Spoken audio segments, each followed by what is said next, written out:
Baik, sekarang kita bicara Asy'ariyah. Asy'ariyah inilah kelompok yang tersebar di tanah air kita ya, yang sering menghabisi Ahlussunnah wal Jamaah ya. Sampai sempat keluar sebagian pernyataan, barang siapa yang mengatakan Allah berbicara dengan huruf dan suara maka dia sesat. Sampai begitu. Ya. Ada pernyataan, barang siapa mengatakan Allah di atas sesat, itu orang Asy'ariyah. Yang mengatakan Allah berbicara dengan bahasa, dengan suara dan huruf sesat ya. Padahal itulah akidah Ahlussunnah wal Jamaah. Asy'ariyah terbagi menjadi dua. Asy'ariyah terbagi menjadi dua. Asy'ariyah mutaqaddimun, Asy'ariyah zaman dahulu, al-mutaakhirin, Asy'ariyah belakangan. Yang al-qudama, yang mutaqaddimin, di antaranya Abu Hasan al-Asy'ari, pemimpin mereka. Jadi akidah Asy'ariyah ini dimunculkan oleh seorang bernama Abu Hasan al-Asy'ari rahimahullahu taala. Abu Hasan al-Asy'ari ya, dahulu belajar 40 tahun belajar Mu'tazilah. Ya, setelah itu dia kemudian mengetahui kesalahan Mu'tazilah, maka dia pun membantah. 40 tahun dia belajar apa? Mu'tazilah. Setelah itu dia sadar, dia bantah Mu'tazilah. Tetapi pemikiran Mu'tazilahnya masih ada sampai beliau wafat rahimahullahu taala, meskipun beliau berusaha untuk mengikuti sunnah. Maka dia mengatakan, saya mengikuti akidahnya Ahmad bin Hambal. Tetapi ternyata dia belum bisa mengikuti secara sempurna kalau kita tinjau dari buku-bukunya. Dia sudah membantah Mu'tazilah, namun masih tersisa akidah Mu'tazilah. 40 tahun belajar sama Mu'tazilah tidak mudah untuk meninggalkan apa? Seluruhnya. Oleh karenanya Asy'ariyah terbagi menjadi dua. Pertama, Asy'ariyah yang terdahulu. Terdahulu ini seperti Abu Hasan al-Asy'ari, kemudian murid-muridnya seperti Abu Hasan at-Tabari, Al-Baqillani, Ibnu Faraq, ya. Kemudian Abdul Qahir al-Baghdadi. Ini zaman murid atau murid-muridnya Abu Hasan al-Asy'ari.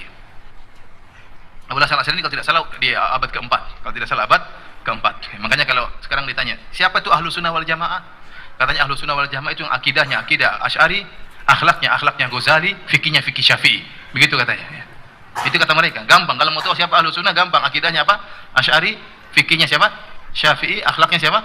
Ghazali. Jadi memang Abu Hasan al-Asy'ari muncul abad keempat. Terus sebelumnya gimana?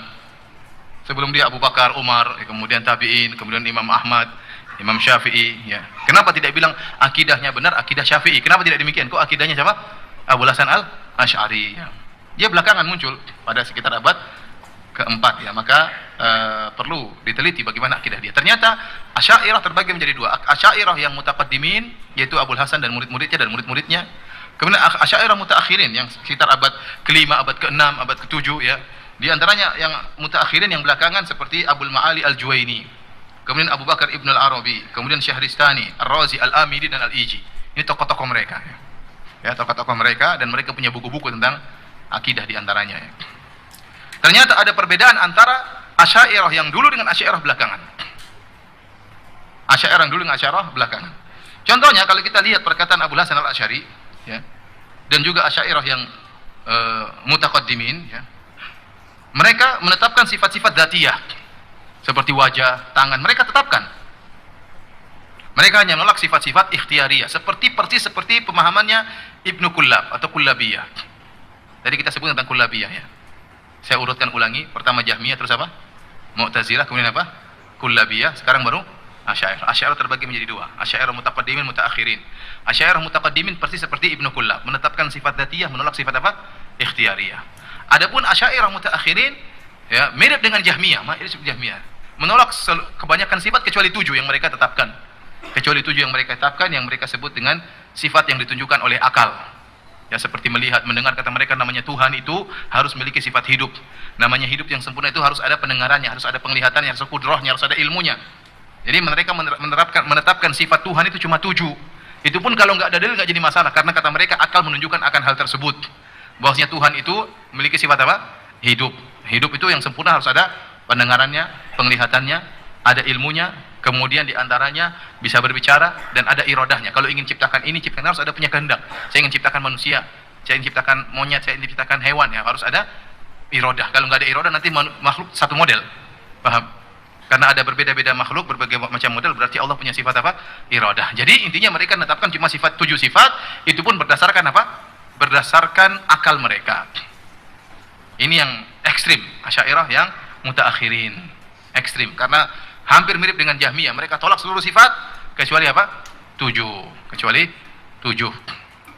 Maturidiyah nambah 1 sifat, namanya takwin. 7 ditambah 1, jadi 8. Paham? Baik, sekarang akan kita bahas kenapa mereka seperti itu. Ini inti pembahasan kita. Apa syubhat apa? Mereka. Jadi kalau Asy'ariyah mutaqaddimin, saya ulangi, Asy'ariyah mutaqaddimin menetapkan sifat-sifat zatiyah, bahkan mereka menetapkan sifat ulu, Allah di atas. Abul Hasan Asy'ari dalam bukunya menetapkan sifat Allah di atas. Dalam bukunya Maqalatul Islamin, kemudian dalam bukunya Risalah ila Ahli Tsaghar, ya, dia sebutkan sifat Allah di atas. Makanya muncul orang-orang Asy'ariyah sekarang, mereka menolak sifat di atas. Kata mereka yang mengatakan Allah di atas sesat. Kita bilang, loh, guru kalian yang mendirikan mazhab Asy'ariyah menetapkan sifat Allah di atas. Kok kalian melawan guru kalian? Ya. Karena kalau kita bilang Abu Bakar bilang gini, Umar bilang gini, mereka kayaknya kurang, Nabi bilang gini, kayaknya mereka kurang percaya. Kita bilang lah, Abul Hasan Al-Asy'ari bilang dalam bukunya Allah berada di atas, bahkan ijma sahabat Allah berada di atas. Nah, bagaimana? Nah, akhirnya mereka ternyata ikut Asy'ariyah yang belakangan. Lah, berarti yang belakangan menyelisih gurunya dong. Ya, yang belakangan menyelisih pendahulunya, dan ini tidak benar. Nah, kalau Anda mengaku bermadzhab Asy'ari, harusnya ikut siapa? Abul Hasan Al-Asy'ari. Jangan bikin mazhab baru belakangan. Paham? Baik.